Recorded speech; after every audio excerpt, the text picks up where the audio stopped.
Line muted. Brief overview of the progress made so far by the program team, and to finish off with what the next steps are for the program. So the objectives of the Demand Capacity Program. Firstly, the first objective is to increase the knowledge and theory of demand and capacity planning within healthcare operations through using modeling techniques. The theory on this is nothing new, and for those who remember the old modernization agencies some 10 years ago, demand and capacity concepts were delivered in those days to help improve services becoming more efficient and to be more proactive in planning.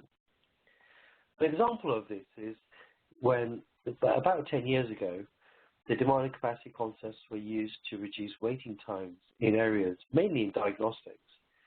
And myself, where I did some extensive work on this nearly about 10 years ago when the concepts were first introduced. Secondly, the IST, and the IST standing for Intensive Support Team, developed a series of demand and capacity models which can be found through the IMAS website. Predominantly, the IST used these models to help support organizations that are challenges in areas such as RTT and issues related to excessive waiting list sizes. The program has essentially taken these existing IST models and delivered theory and model populating training for organizations to use as part of the planning guidance issued by NHS England. But now we want services to use modeling techniques to help improve business planning and to support better usage of resources. Thirdly, the next phase of the program is to review all the models based on the feedback we received from over 1,000 delegates that have attended training so far this year and previous year. In addition to this, the program team will develop new models to support services that have challenges. Some organizations have already requested models to support areas such as chemotherapy, interventional radiology, and cath labs. So what is modeling? Modeling is simulating a service and for answering questions such as, does the service have sufficient capacity to meet its demand? Or how much capacity will I need to plan for next year to meet my demand? In most cases, organizations will adopt modeling to help look for solutions to alleviate long patient waiting times or breaching waiting time standards. Once a suitable model is determined, modeling involves comparing recent historical referral data against a forecasted capacity plan in the future. The models provide forecasts that you can use models as a predictor and not actually based on what's going to happen.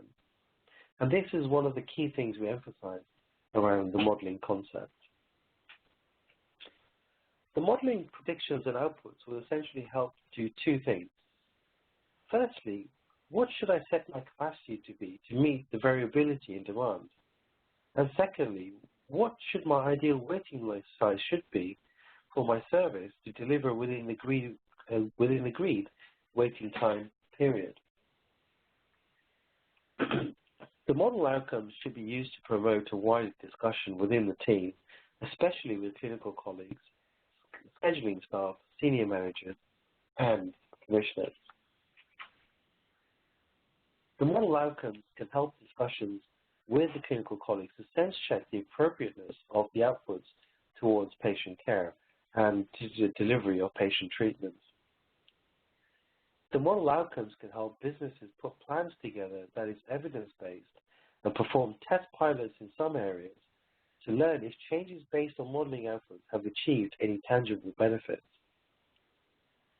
On completion of pilots and with agreement with clinical colleagues, changes based on model outputs can be presented through business cases and business plans, perhaps even incorporate demand and capacity into organizational business case templates. Always review demand and capacity regularly, as always subject to change. We emphasize that remodeling should always occur whenever there is a genuine step change in demand. Examples are such as when new referrers or new clinics have come online, or perhaps there's been changes in services such as retiring or departing clinicians. So what are the benefits of demand and capacity modeling? And this slide is broken into two parts, 1 and 2. Firstly, demand and capacity modeling provides evidence to support business planning, testing changes in the safe arena, and to help plan resources. Secondly, this can be used towards agreeing a single truth with commissioners as part of the annual planning rounds. The planning guidance issued for 2016-17 specifically states the use of demand and capacity models for STPs, and this will become essential in the next round of planning. Thirdly, by looking at the whole patient's pathway and to help visualize constraints in some parts and to measure potential effects of this on patient flow. This may involve using different models to represent differing services at different points within the clinical pathway. Number 4, help engage thoughts to optimize clinical pathways, which could result in reducing potential waste within business processes. Number 5, modeling can help look at your core capacity and resources based on job plans and workforce establishments and forecast the gap to meet demand requirements, as well as the impact for using agency and bank staff for temporary increases in capacity. And this is often seen in areas such as clinics and theatres.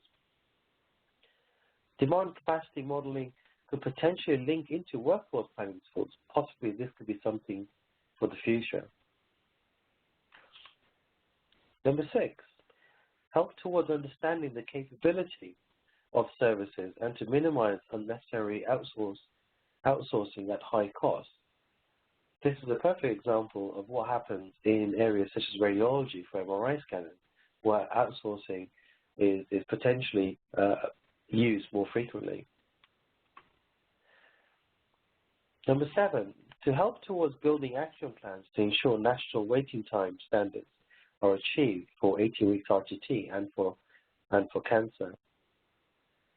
Number 8, to embed modeling as core part of the business planning and as part of the annual business case process. Number 9, use as part of the annual job planning cycle, job planning exercise and cycling with consultants and their junior teams. And this is to help achieve a realistic level of job plans that portrays what actually happens within the operational domain. Number 10, use as part of the annual budget setting process to ensure your resource allocation is correct. Modeling can help inform discussions with senior finance colleagues, ensure budget planning is done more robustly. And finally, number 11, creating a culture to be proactive in forecasting problems in waiting lists and breaching patients, and being able to plan for this, rather than being more reactive or to deal with crisis situations as they occur. So those are the brief benefits of the demand capacity modeling. So let me come on to just talking through what the progress has been made so far with the demand and capacity program team. Firstly, the team has developed a 3-day intensive course in conjunction with University of Surrey for creating experts in organizations that have skills and competence to develop and promote demand and capacity models in their organizations. We have also delivered a series of 1-day theory courses in demand capacity, both in London and Leeds. This is essentially to provide theoretical knowledge to service managers, commissioners, CSU, and performance teams to enable them to understand the general principles of demand and capacity theory and modeling. We have delivered walkthroughs and demonstrations of existing suites of models by the ISP and be able to translate this translate the theory into the model practice through invited sessions. In addition to the invited sessions and through feedback from users, we have developed the model-only training through live webinar sessions and started to record some of these so that we can place the recorded model walkthroughs on our website for users to refer to when they are populating the models in their own areas. The team have delivered regional sessions to NHS England and NHS Improvement to allow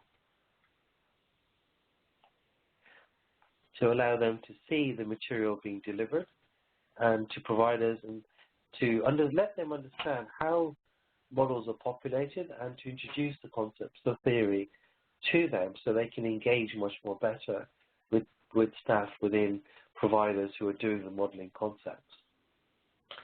And finally, the summit, which happens annually, and we just recently had one this week. The purpose of this is to bring together senior colleagues from organizations to review the program so far and to discuss through future developments. So key areas of interest are future training developments, governance around capacity demanding organizations, and new model developments. So what are the next steps for the demand and capacity team, the program team?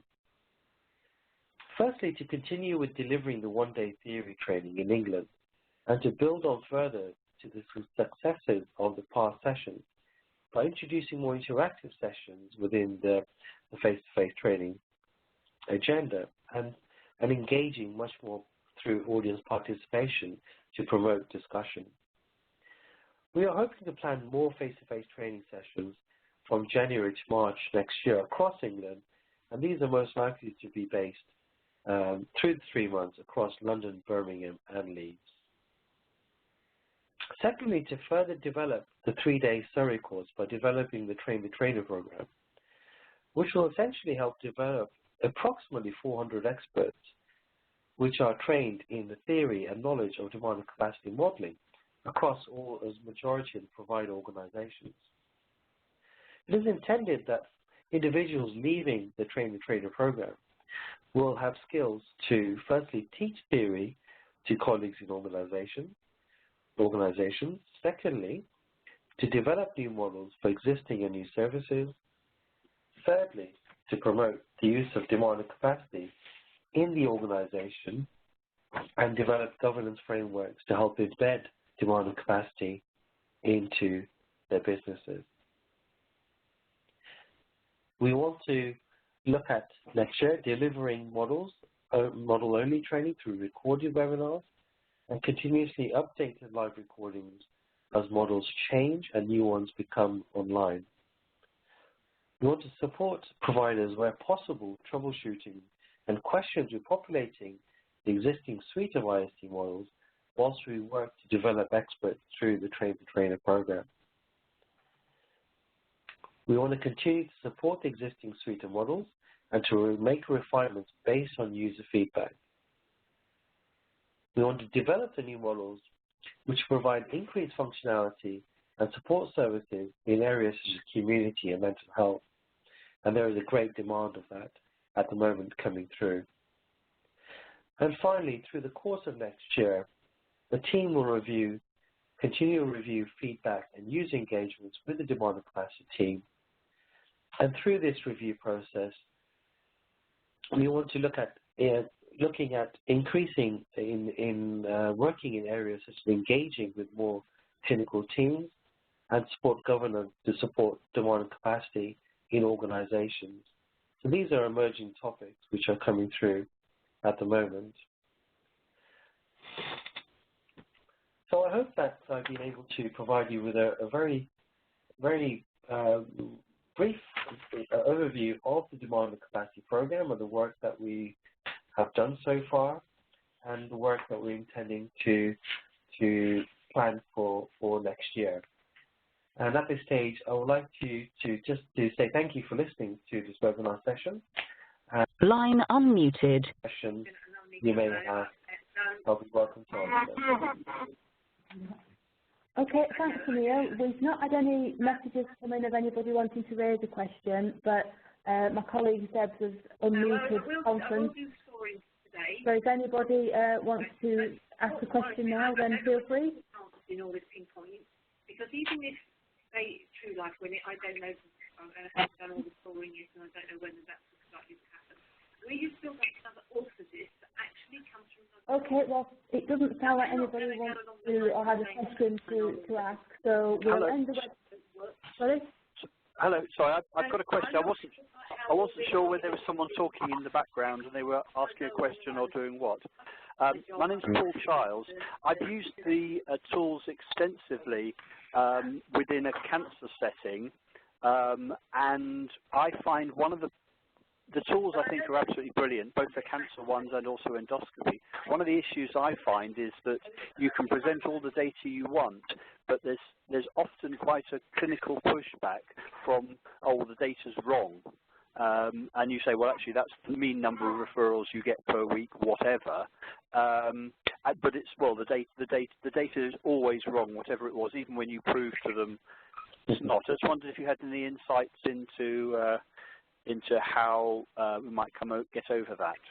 Yeah, it's an interesting area. I share my sympathy with you because I've gone through the same experiences and the heartache myself. As you probably know, the main area of a lot of the work is around the data quality before you even start the modeling work. It's to ensure the robustness of the data.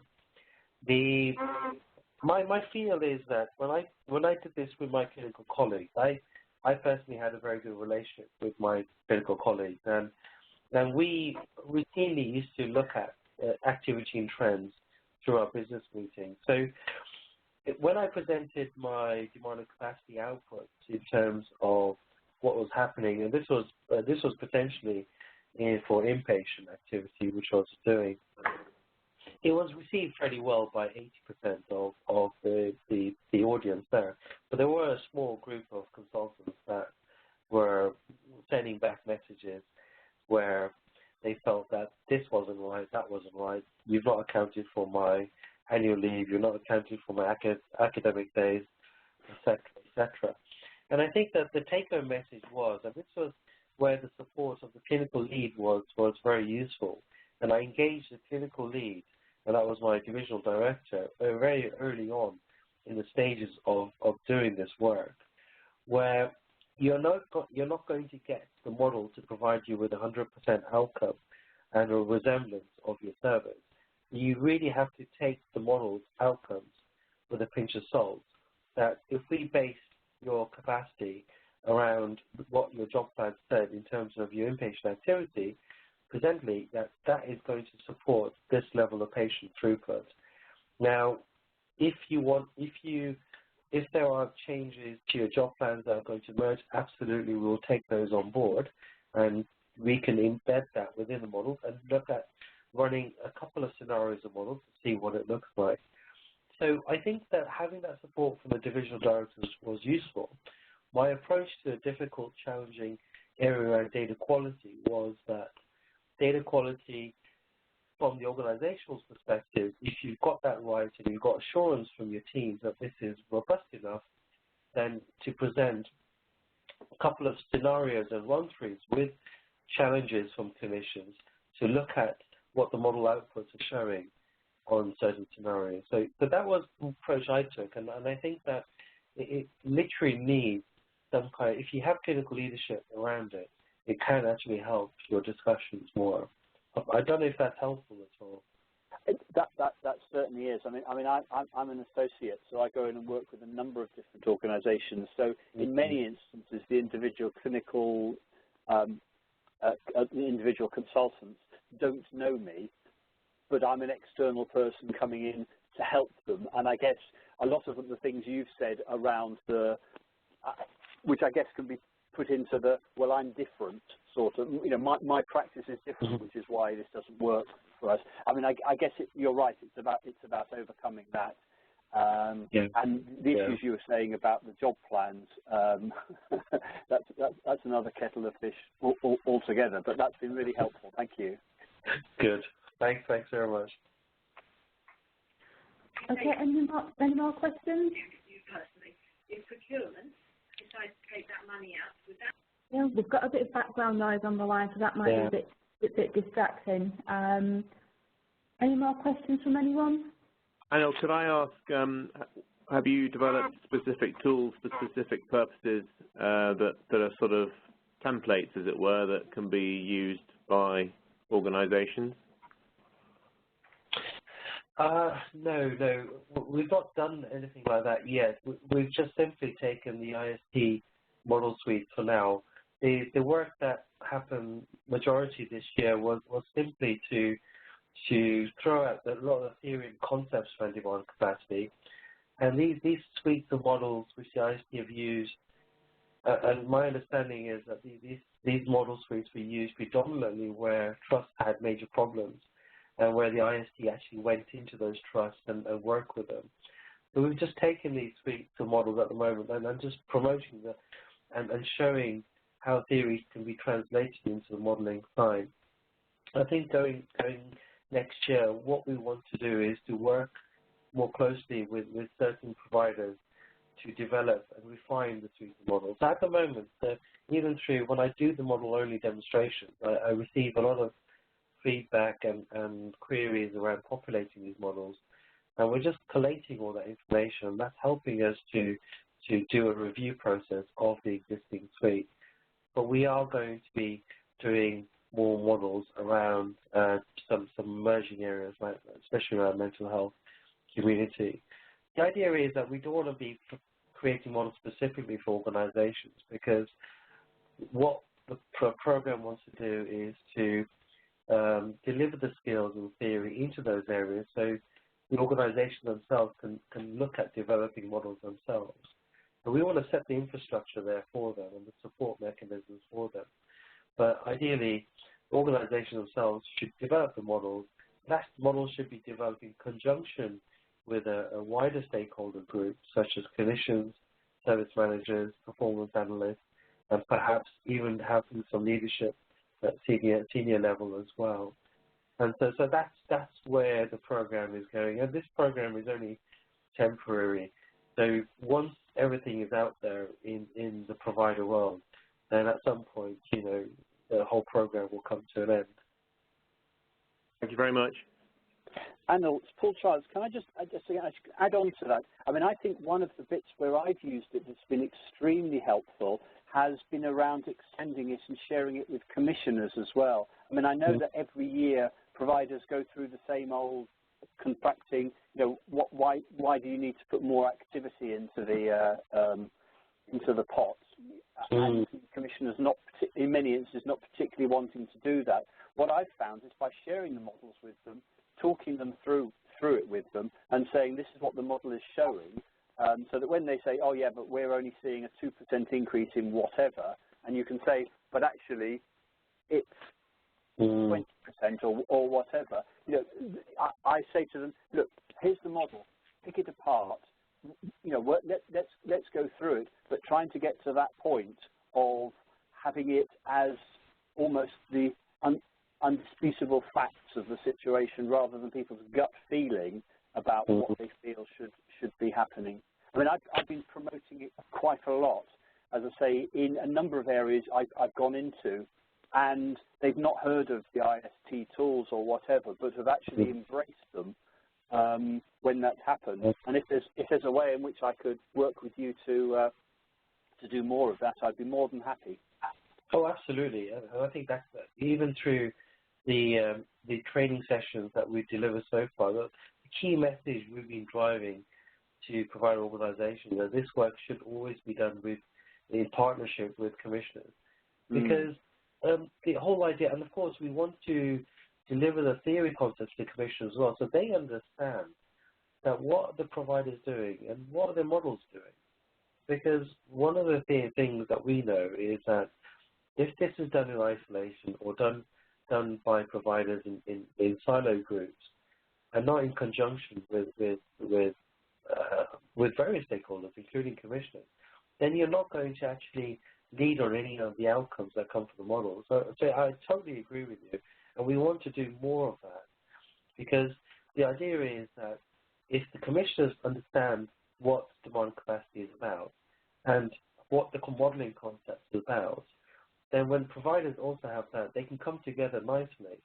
And as you say, they can critique the outputs. They can look at what type of scenarios that you could potentially plan to be able to account for any mismatches that the model outcome does. So when we are going to deliver the next level of training, that message will be reinforced and continue to reinforce. So no, thank you for that. And absolutely, I would be more than happy to work with you and to share any knowledge and support that we can provide you. Thank you very much. Okay, thanks, Neil. Thanks, Paul. Is there any further questions?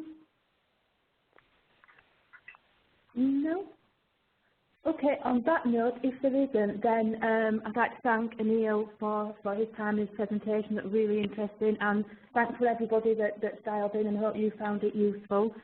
Just to remind everyone, I believe an evaluation form was sent out when the diary instruction was issued, and we really appreciate the feedback, so we can continue to develop the WebExes. So if you could send those back to us as soon as possible, then we can feed any comments in to how we develop these go forward. So if there's no other points from anyone on the line, or yourself and Neil, then we can end the webinar, and thanks again for everybody dialing in. Thank you. Thank you very much.